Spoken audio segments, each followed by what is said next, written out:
We'll wait a few minutes here to get started, see if anybody actually pops on here live on a Friday afternoon.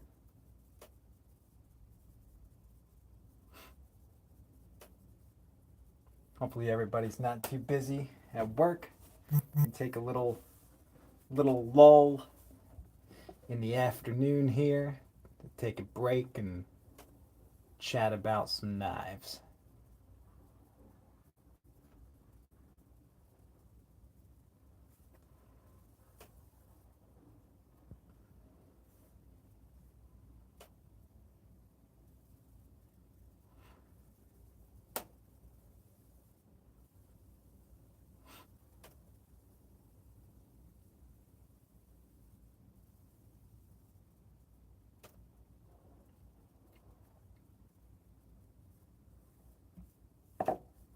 Hey, my man, you made it in. Welcome. You're the only one so far. Thought I'd give it a couple minutes, see if people actually can pop in, see if anybody else is taking a break from work this afternoon.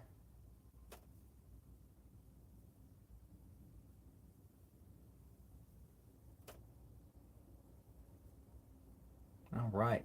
The that knife company we were chatting about earlier, they just messaged me back on Instagram. They're going to check out my channel here.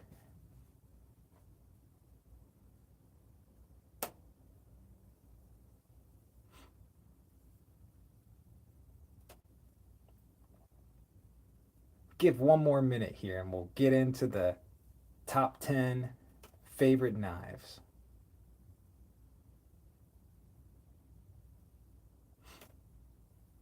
And it was tough to choose 10.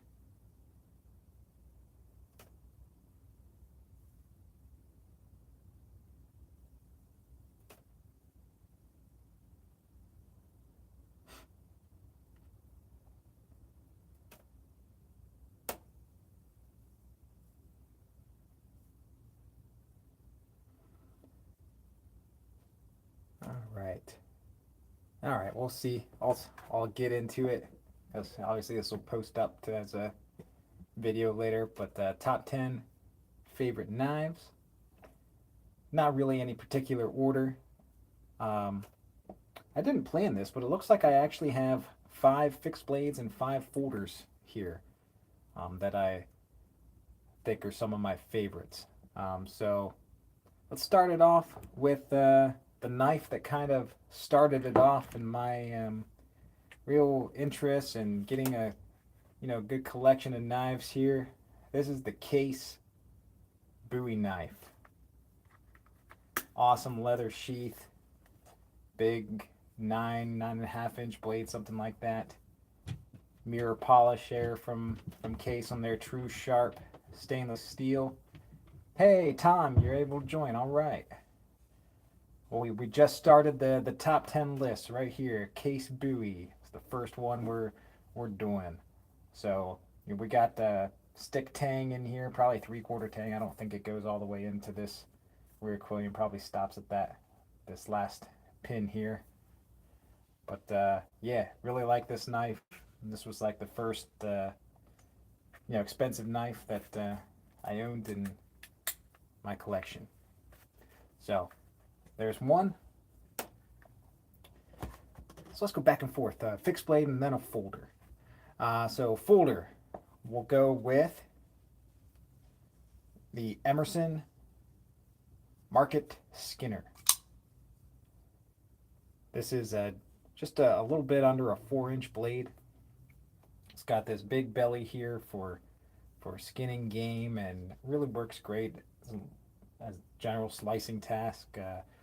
Handle ergonomics, real good. Got this nice curve here, single finger groove. Of course, it's got the Emerson wave feature if you need to get this out of your pocket fast, and also serves as a good thumb ramp here. So Emerson knives got that single sided chisel edge. This is ground on a primary bevel on both sides, which just has that single chisel edge for field expedient sharpening. So just one side to worry about sharpening if you are actually using this as a hunting knife and need to touch up that edge in the middle of processing game. You just got to worry about one side. All right, next, let's go with this one. It's got this recently, wanted it for a long time.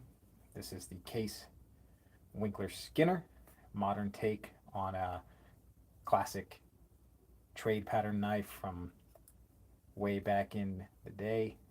This was designed by Kevin Holland, who is a bit of a legend in the special operations sector of the world. He was on SEAL Team 6 back in the day in the early 90s, I guess. He was part of the DevGru team there, SEAL Team 6, and then left the SEAL teams and served as a game warden in North Carolina for several years, and then 9/11 happened and he wanted to join up to fight and rid the world of terrorists.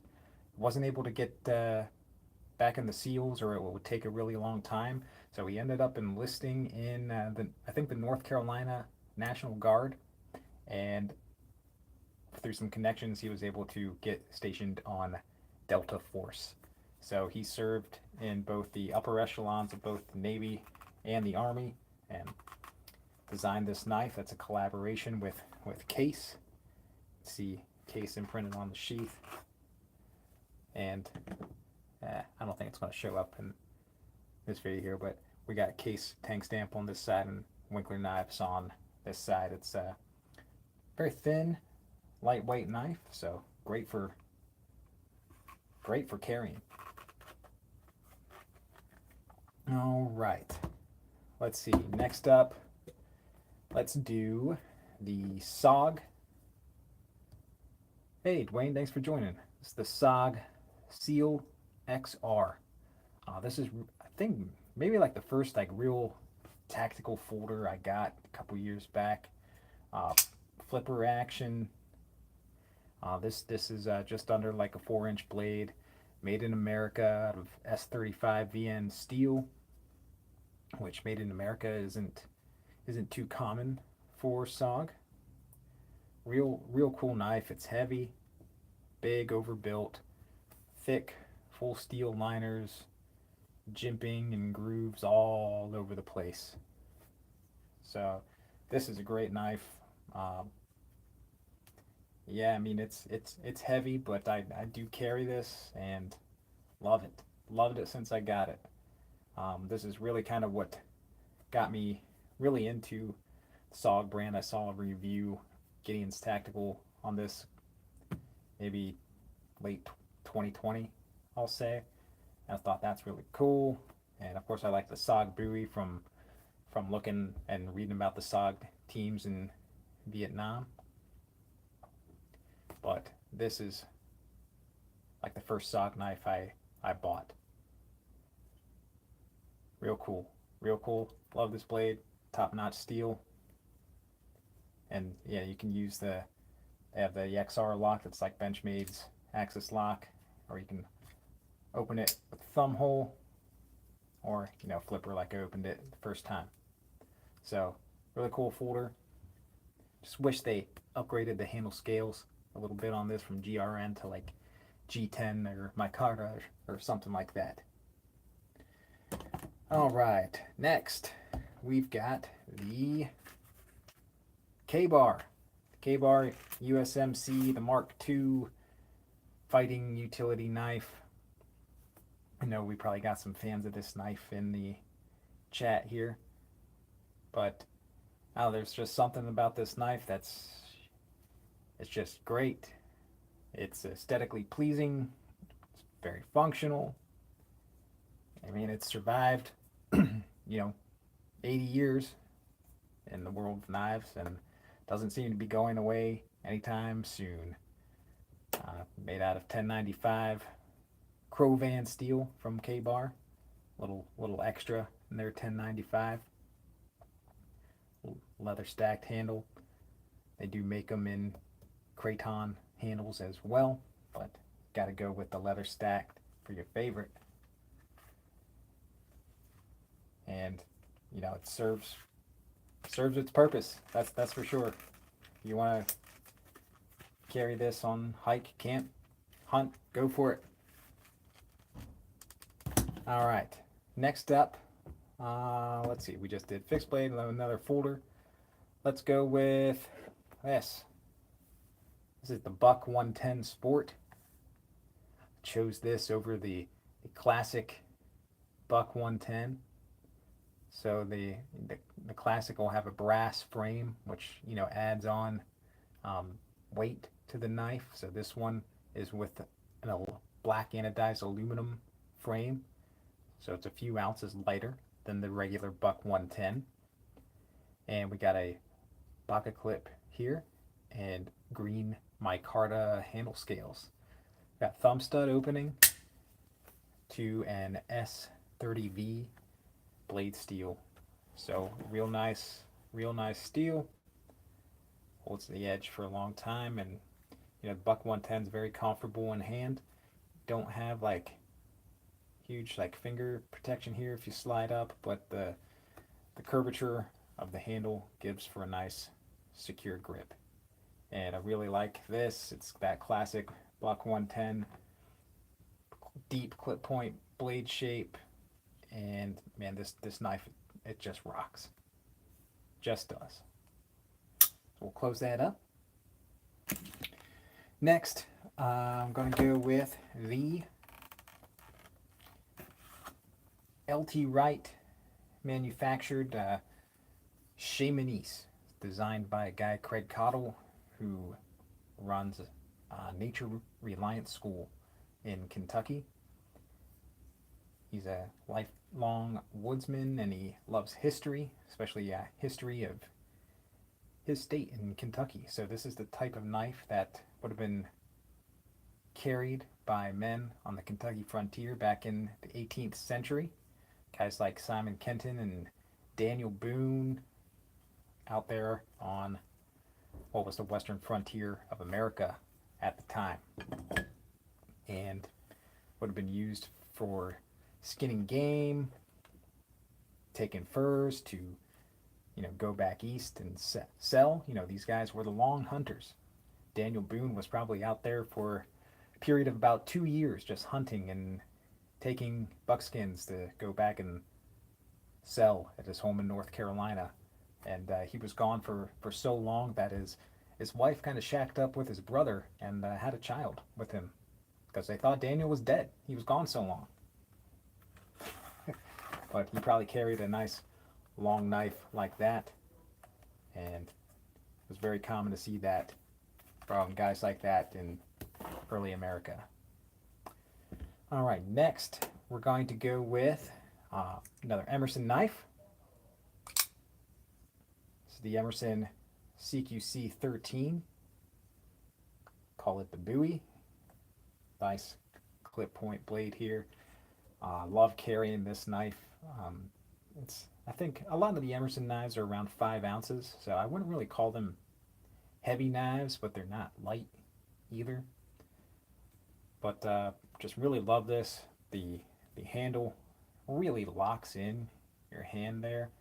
Very comfortable to hold. Of course, you got the wave for fast opening and that thumb ramp for tactical applications, or you know, just regular old slicing. I think this has probably been my most carried knife since I got this. Probably like, I think I've got it about a year ago. It's great. Emerson knives, 154 cm steel, 100% made in the USA. All right, next we've got the Winkler field knife. I just really like this blade shape and the size. It's 5 3/4 inch blade, so just a hair under 6 inches. Hey, Peterbilt Knife Guy, what's happening, man? Thanks for joining. Winkler field knife. Love this design. Got this as a birthday gift a couple years ago. My whole family pitched in to get this for me, and I love it, man. Love. It's nice to carry. It's got that. Hey, Andy, buddy, welcome. Yeah, you came just in time to see the Winkler, man. Nice belt clip. It does ride a little bit higher. I prefer. I like a dangler type of sheath or a more low rider, but you know, not everybody's me. So it's not like uncomfortable to carry or anything. You just know it's there. So this is the Winkler Field Knife 80 CRV2 steel. Micarta handles. It's a green micarta, but it's super dark. Most looks black. Great knife. Winkler just discontinued these earlier this year to make room for some newer models. So we'll have to see what all comes out from them. I think they maybe have like one newer one in production now, but you know, we'll see what else they come out with. Uh, Andrew, you just joined. I did show this one earlier as well. It's the Winkler and Case collaboration Skinner. So very cool knife here. And I think the last one, number 10, went with the folder. This is the SOG Tomcat. Really awesome design. 3 3/4 inch blade of VG10 steel, made in Seki, Japan. Got a nice recurve on the blade there. Uh, love the handle grip. It's got Kraton scales and this nice big steel bolster. Not sure what material they use for that, but it's got their arc lock, which is a sort of an iteration of like the Benchmade Axis lock, but there was a patent on it at the time, so they can't do that vertical straight up and down lock, so they had to make it in an arc and call it the arc lock. But it functions in the same manner. Moves a pin, closes up. This knife is, I don't know, it's just great ergonomically, and I love the blade shape. It does not have a pocket clip. It was sold with a nylon belt pouch, so it's still kind of like an old school type folding knife, but with some modern flair. So I like just carrying it down in my pocket. Need to carry this more. You know, there's made a video a while back about like collectability versus usability, and this is like kind of in the collectability realm because these have been discontinued for a few years, and are just asking ridiculous prices for these on eBay. Like some are listed over like $500, which is just nuts. But it is a very nice knife. I will tell you that. It's got to be the nicest folding knife that SOG ever made. And, you know, they made this in the good old days of SOG when they had, you know, the vast majority of their manufacturing in Seki, Japan. So that was the top 10, guys. I'm going to throw one more out there as an honorable mention just because it is another SOG knife, and that is the SOG Pillar fixed blade with Kydex sheath. Like the CLXR, this is also made in America of S35 VN steel. And I love, you know, this is my favorite kind of handle. I love that curved grip with a single finger groove. The jimping is in the right spot. The blade shape is cool, came sharp. Micarta handles.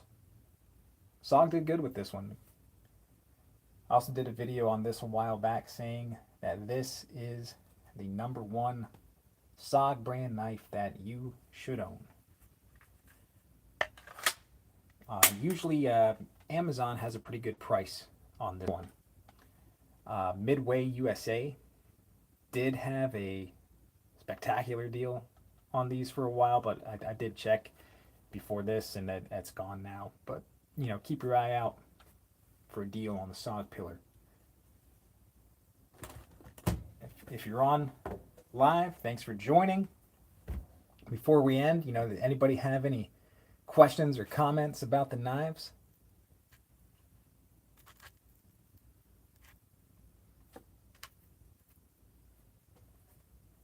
We'll hang out for just a minute just in case.